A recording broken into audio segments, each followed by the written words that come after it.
Fire your entire team by Friday or I'll do it for you, Gemma said, tapping her scarlet fingernails against my desk calendar. Her voice held the flatness of someone discussing weather, not 8 people's livelihoods. I gripped my pen tighter, the plastic creaking in protest. They've exceeded every target this quarter. Numbers on spreadsheets don't matter, Nora. She leaned forward, breath smelling of mint gum. Your little collection of oddballs costs twice what standard teams do. The decisions made. Through the glass walls of my office, I could see my team working. Bree with her headphones, fingers flying across keyboard keys as she coded. Owen sketching product designs, his forehead wrinkled in concentration.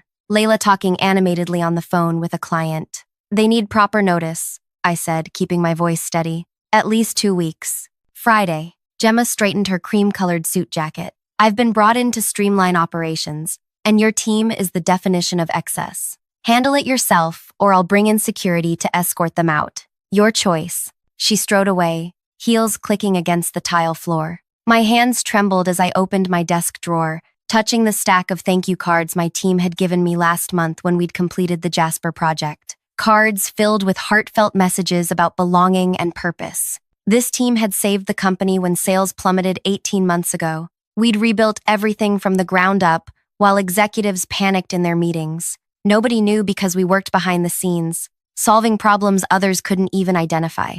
That night, I messaged everyone. Green space, 7 p.m. One by one, they arrived at the small park behind our office building. 8 faces, looking to me for answers, trust in their eyes. Our new manager wants you all gone by Friday, I said, watching shock spread across their faces. But the Winton launch is next month, Bree protested. They can't. She says we're too expensive. What about our results? Owen asked quietly. Apparently they don't matter. Layla stood up, arms crossed. So that's it? 3 years of killing ourselves for this company? And we're trash to be thrown out? I twisted the silver ring on my finger, a habit when my thoughts race. I nodded quietly when she told me, what Gemma doesn't know, you're not just my team.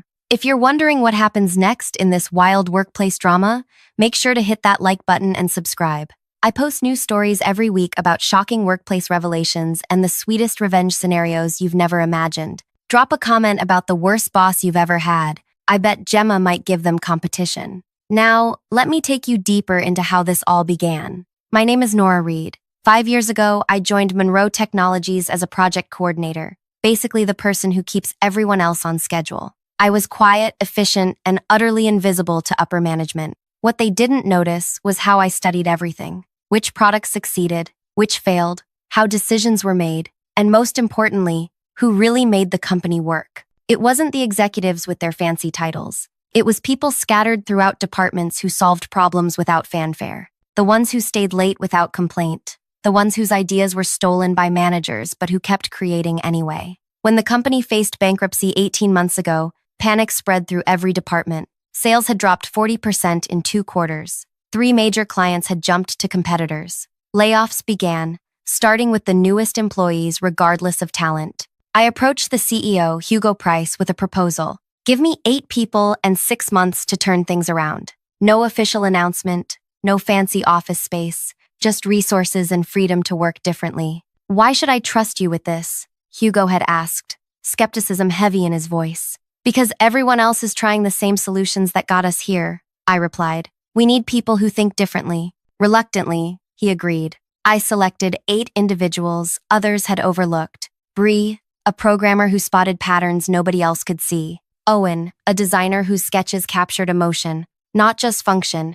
Layla, a customer service rep who remembered every client conversation. Raj, an accountant who questioned every spending assumption. Tomas, a janitor with engineering skills from his homeland. Donna, a receptionist who spoke 7 languages and read industry reports for fun. Kit, a delivery driver who understood our product failures better than our engineers. Yvette, a cafeteria worker who had 3 patents before emigrating here. We claimed a forgotten storage room as headquarters. While others attended endless crisis meetings, we redesigned products, rebuilt customer relationships, and reimagined how the company operated. Within 6 months, sales stabilized. By 10 months, growth returned. The executives celebrated their bold leadership, while we continued our quiet work, making improvements nobody noticed until they succeeded. Hugo knew what we'd accomplished. He doubled our budget and gave us freedom to choose projects. We became the Special Solutions Initiative, though most employees had no idea we existed. Then came the restructuring. Hugo was pressured by investors to bring in efficiency experts. That's when Gemma arrived. Gemma Wells came with a reputation for cutting costs by eliminating departments. She'd closed entire divisions at 3 different companies, always delivering short-term profit boosts while leaving devastation behind. Her nickname in industry circles was the Pruner. Our first meeting should have warned me. So you run this? She paused, glancing at her tablet. Special Solutions Team? What exactly do you solve? We identify problems before they become crises, I explained. Our work on the Winton system prevented a major security breach last quarter. She scrolled through figures. Your team costs $1.2 million annually. That's excessive for support functions. We're not support, we're innovation, and every department claims they're essential, Nora. Her smile never reached her eyes. I need measurable outcomes, not stories. I provided reports detailing our contributions. $14 million in prevented losses, 5 new product features that increased market share, customer retention improvements worth $3 million annually. She set them aside without reading. I'll review these when I have time. For 3 weeks, she shadowed departments, interviewed employees, and examined budgets. She never once spoke with my team members or asked about their work. I watched her building her case against us, searching for evidence to support her predetermined conclusion. The Friday she demanded I fire everyone, I'd already suspected it was coming. What I hadn't expected was the cruelty of the timeline. After my team gathered at the park, I laid out what I knew. Gemma's making cuts everywhere, but we're first because she doesn't understand what we do, I explained. She sees expenses without recognizing value. So we're just supposed to accept this? Layla demanded. After everything we've done? No, I said quietly. We're going to show her exactly who we are. How? Raj asked. She doesn't even acknowledge us when we pass in the hallway. I smiled for the first time that day. Remember how we solved the Trenton distribution problem? By going around the official channels, Owen said slowly. By using relationships instead of protocols. Exactly. I leaned forward.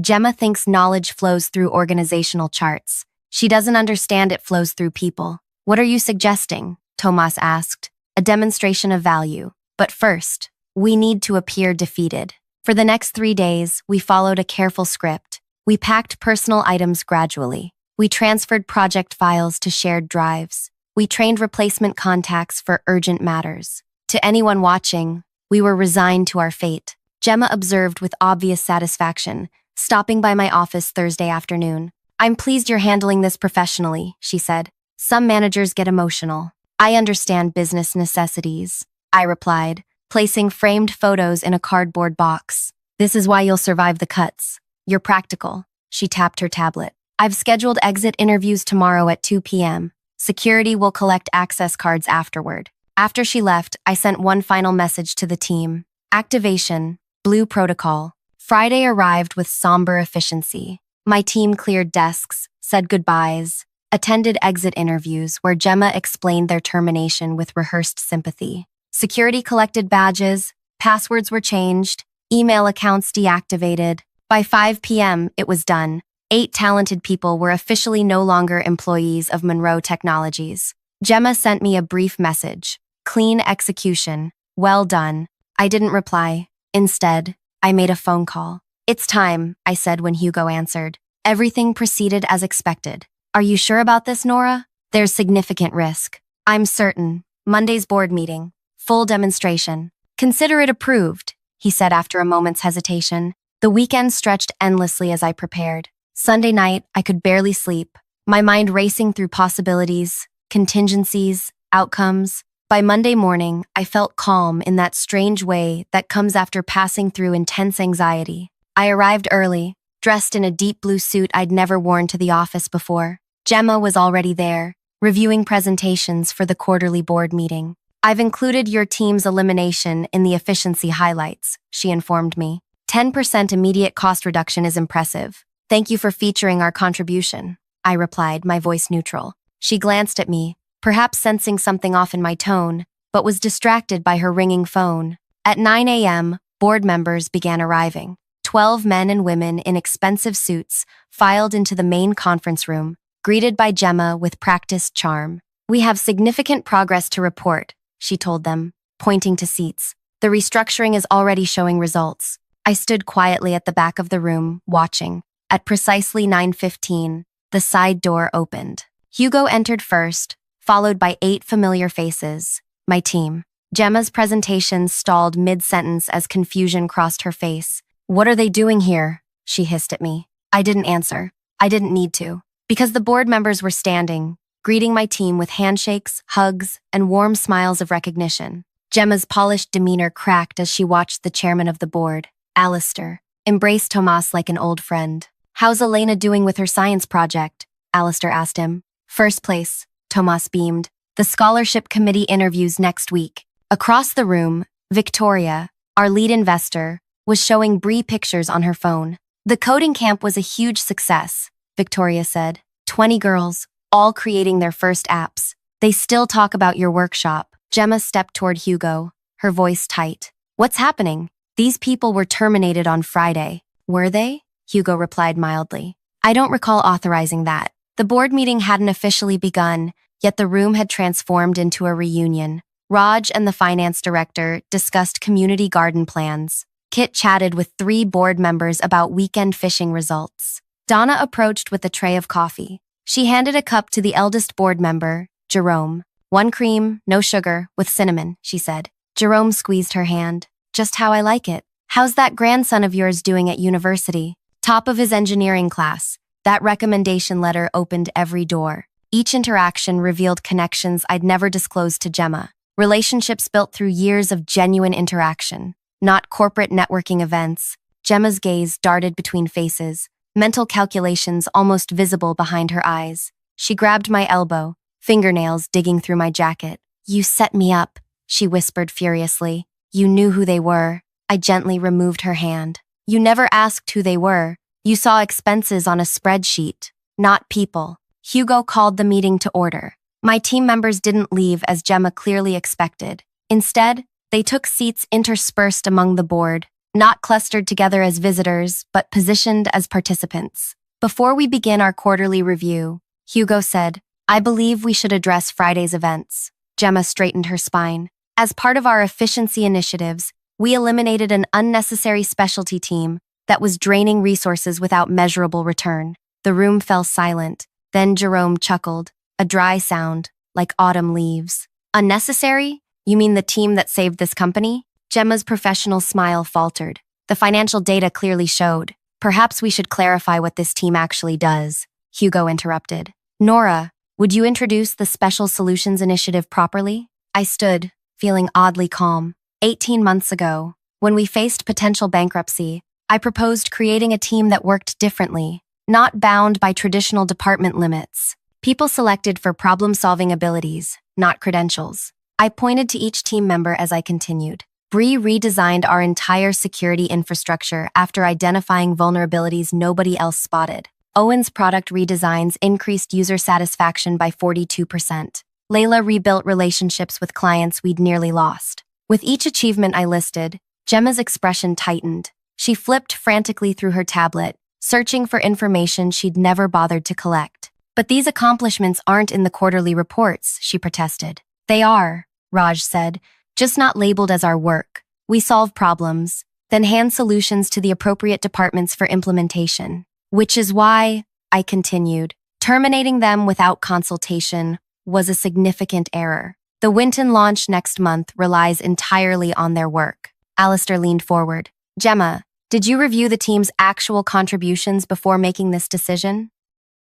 "I requested data," she said defensively. "What I received didn't justify their budget." "I provided comprehensive reports," I countered, opening my laptop, "including this email thread where you acknowledged receipt but never discussed the contents." The projector displayed our exchange. My detailed reports attached to multiple messages, her cursory responses without substantive engagement. Victoria frowned. "So you eliminated a team without understanding their function?" "I understood their expense," Gemma insisted. "Efficiency requires difficult decisions. Efficiency without effectiveness is just organized failure," Jerome said, triggering murmurs of agreement around the table. Hugo stood. "Let's be clear about what happened."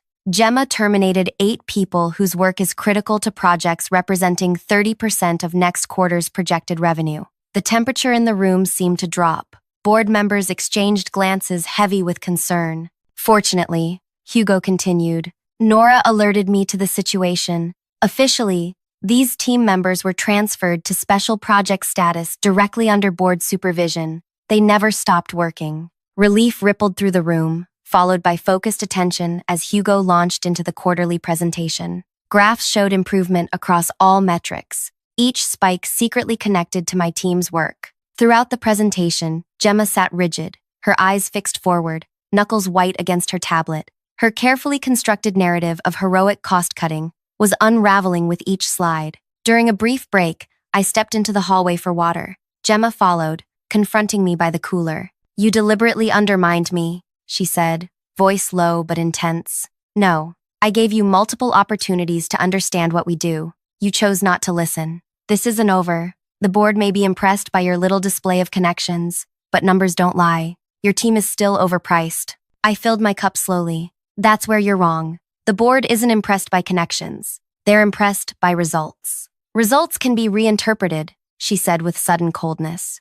Reports can be reanalyzed. Something in her tone made me pause. What does that mean? She smiled thinly. It means I've been brought in to make difficult changes, and I won't be deterred by office politics or friendship networks. Before I could respond, we were called back in. The meeting resumed with project reviews, but I couldn't shake the veiled threat in Gemma's words. As presentations continued, I noticed Gemma typing rapidly on her tablet, occasionally glancing toward Hugo with calculation in her eyes. Whatever had happened this morning hadn't defeated her. It had merely changed her strategy. When the meeting ended, board members lingered to chat with my team. Gemma approached Hugo, speaking too quietly for me to hear. His expression remained neutral, but he nodded several times before she departed. What was that about? I asked when I could finally speak with him privately. She's requesting access to all financial data related to your team's projects, he said. Says she needs to conduct a comprehensive analysis. That's reasonable, I admitted, but I don't trust her motives.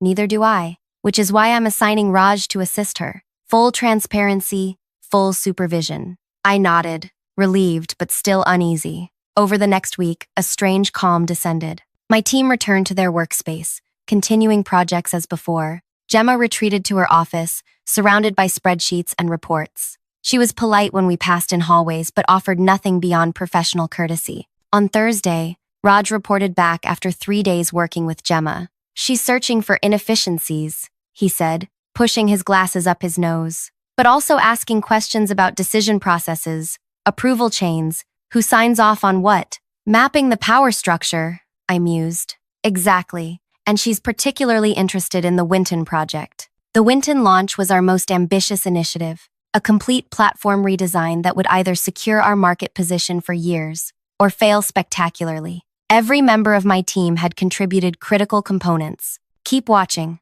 I told Raj. Document everything. That evening, Bree called me with alarming news. Someone's been in our project files, she said. Security logs show access from Gemma's credentials, but examining portions of code nobody but developers should care about. Could she be copying our work? I asked. Worse, some timestamps have been altered. Small changes to test parameters, modifications to security protocols. My blood ran cold. She's sabotaging the project, creating just enough problems to make it fail at launch. Nothing obvious, nothing traceable. I called an emergency team meeting at my apartment that night. 8 concerned faces gathered in my living room as Bree explained what she'd found. Can we fix it? Layla asked. Already did, Bree confirmed. I restored clean backups, but she doesn't know that. She's trying to discredit us, Owen realized. Make the launch fail, then blame our team's work. Classic destruction pattern, Donna added. She creates failure, uses it to justify eliminating us permanently, then rebuilds in her image after we're gone. I paced across the worn carpet of my apartment, thinking, we need to understand her endgame. This isn't just about cutting costs anymore. It never was, Kit said quietly. Check her history at previous companies. Same pattern. Eliminate innovative teams, restructure departments, then move on once short-term profits rise, but before long-term damage becomes obvious. But why? Yvette asked. What does she gain? Reputation, Tomas suggested. Each success makes her more valuable for the next company. I stopped pacing. No, there's something else. Raj, did you notice anything about which questions she asked? Any pattern? Raj thought for a moment. She was particularly interested in approval processes for external vendors. The pieces suddenly connected in my mind. The vendors for Winton. Who selected them? We interviewed 12 possibilities, Owen said. Recommended 3 to the board. They selected Next Level. And the other 2 finalists?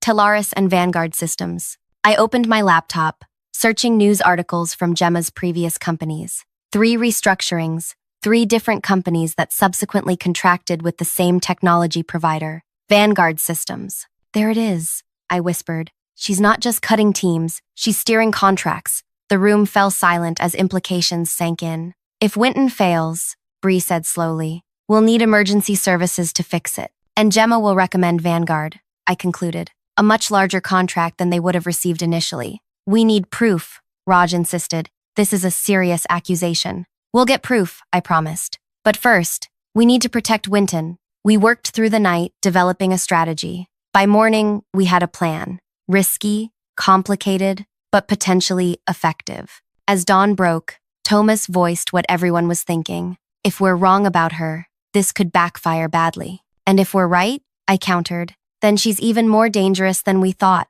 Layla said. Because she's not just cutting jobs, she's destroying companies from within. I looked at each team member, these people who'd become more than colleagues. Are we doing this? 8 nods answered me. That Monday, I requested a meeting with Gemma. She received me with cool professionalism, gesturing to the chair opposite her desk. I wanted to discuss Winton's final testing phase, I began. I've been reviewing the documentation, she replied. There are concerning gaps in the security protocols. That's actually why I'm here. The team identified potential vulnerabilities that require immediate attention. Interest flickered in her eyes. What sort of vulnerabilities? Critical ones. We need emergency support to address them before launch. In-house resources can't handle it? She asked, though I could see she already knew her preferred answer. Not with the timeline. We need external specialists. She nodded, tapping her pen against her notepad. I might have recommendations. We were hoping you would, I replied, maintaining a concerned expression.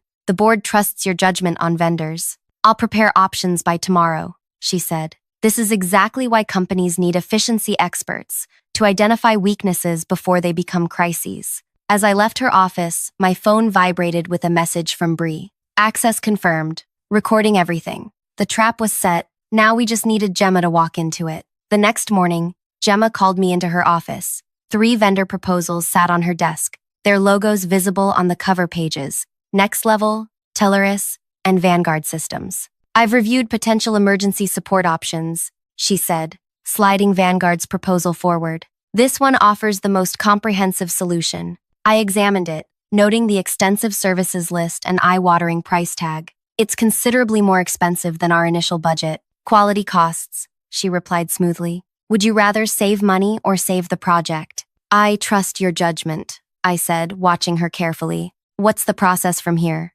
I'll present this to Hugo today. Given the urgency, we should expect expedited approval. I nodded, keeping my expression neutral, while my heart raced. Will you need any supporting documentation from my team? No, she said quickly. I have everything required. Your team should focus on preparing for the transition. As I left her office, Owen messaged me. Security footage confirms midnight office access. 3 consecutive nights. Pieces were falling into place faster than expected. Gemma wasn't just steering contracts. She was actively manufacturing the crisis to justify them. By afternoon, Bree had more news. She's contacted Vanguard directly. Call traced to her personal phone, not office line. That evening, we gathered at Raj's apartment to review what we'd collected. Security footage showed Gemma accessing our project files at 1:27 a.m., when the building should have been empty. Email records revealed deleted communications with Vanguard dating back weeks before she identified problems with Winton.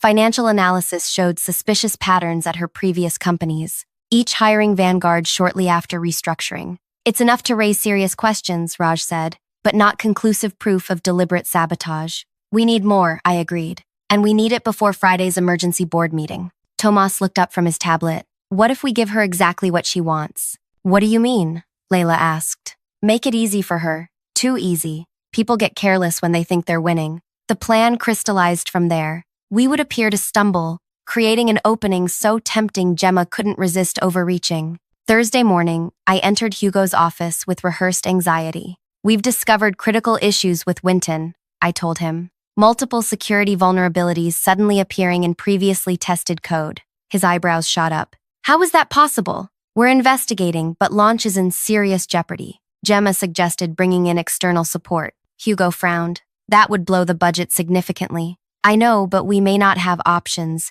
She's calling an emergency board meeting tomorrow to discuss solutions. I'll be there, he promised. Concern etched across his face. Later that day, I made sure Gemma overheard me on a phone call, my voice deliberately stressed. We can't fix it internally, I said to no one. Too many corrupted files. Yes, I've told Hugo. No, we don't know how it happened. When I hung up, Gemma appeared in my doorway. Problems with Winton? She asked, poorly concealing her satisfaction. Major ones, I confirmed. The presentation files for tomorrow are in the shared drive if you need them for the meeting. That night, security cameras recorded Gemma entering the building at 11:42 p.m., heading straight to her office. As we predicted, she accessed the presentation files, making substantial edits. She then accessed our project database one final time. At 6 a.m., Bree confirmed. She took the bait, modified the demo files, and inserted additional errors. Everything recorded? I asked. Every keystroke, every file access, every phone call. By 9 a.m. Friday, the boardroom was filled with tension. Board members murmured among themselves as Gemma arranged her materials confidently at the head of the table. Hugo opened the meeting. We're here to discuss urgent issues with the Winton project. Gemma, you've been investigating? Gemma stood, projecting calm authority. Unfortunately, I've uncovered serious problems throughout the project. What began as minor concerns has revealed fundamental flaws in the development approach. She launched into a detailed presentation, highlighting numerous issues, some real, most fabricated, all allegedly stemming from my team's work. These aren't simple bugs, she explained. These are architectural failures that threaten the entire platform. Board members exchanged worried glances. Victoria leaned toward me, whispering, "Is this accurate?" I squeezed her hand under the table. "Wait," I whispered back. Gemma continued, building toward her solution. Given the timeline constraints and severity of issues, I recommend immediate intervention by external specialists. I vetted several options and identified the most qualified. She displayed Vanguard's proposal, highlighting their experience and immediate availability. Their comprehensive solution addresses all identified problems, though it requires budget adjustment. How significant an adjustment? Alistair asked. An additional $2.3 million, she stated calmly. The room erupted in concerned discussion. Gemma waited patiently, the picture of professional concern masking triumph. Hugo turned to me. Nora, what's your assessment? This was the moment everything hinged on. I stood slowly. Before responding, I'd like to run a quick demonstration. I connected my laptop to the projector. The screen displayed Winton's interface, sleek and functional. This is the actual current build of Winton as of this morning, I explained. I'll run a standard security test sequence. The system executed perfectly, security protocols engaging precisely as designed. Confusion spread across the boardroom. Gemma's expression hardened. That's impossible, she said. The reports clearly showed critical failures in those exact protocols. Those reports were modified, I stated simply, just as the project files were tampered with. The room fell silent. Serious accusation, Hugo said carefully. Do you have evidence? Comprehensive evidence, I confirmed, changing the display to show a split-screen security recording. The left side showed Gemma entering the building Wednesday night. The right side displayed her computer screen as she methodically altered test results and inserted malicious code into project files. What is this? Gemma demanded, her voice rising. This is footage from our security system and screen recording software, I explained. Standard protocol for all access to critical project files. I advanced to another clip. Gemma, on her personal phone. We've created the necessary problems, her recorded voice said clearly. The board will approve emergency intervention tomorrow. Yes, the full $2.3 million. Our usual arrangement for my consultation fee? The boardroom erupted in chaos. Gemma lunged for my laptop. This is fabricated, she shouted. They're trying to frame me. Security personnel entered, summoned by Hugo's discreet signal. That's not all. I continued calmly, despite my racing heart. We've compiled similar patterns from her previous 3 companies. In each case, departments were eliminated, emergencies discovered, and Vanguard systems brought in at premium rates. Raj distributed folders containing financial analysis, showing suspicious payments to offshore accounts following each Vanguard contract. These are kickbacks, he explained. Approximately 20% of each contract value routed through shell companies back to personal accounts. Jerome studied the documents, his expression grave. The pattern is undeniable. Gemma's professional facade completely collapsed. You set me up, she snarled at me. You created a trap.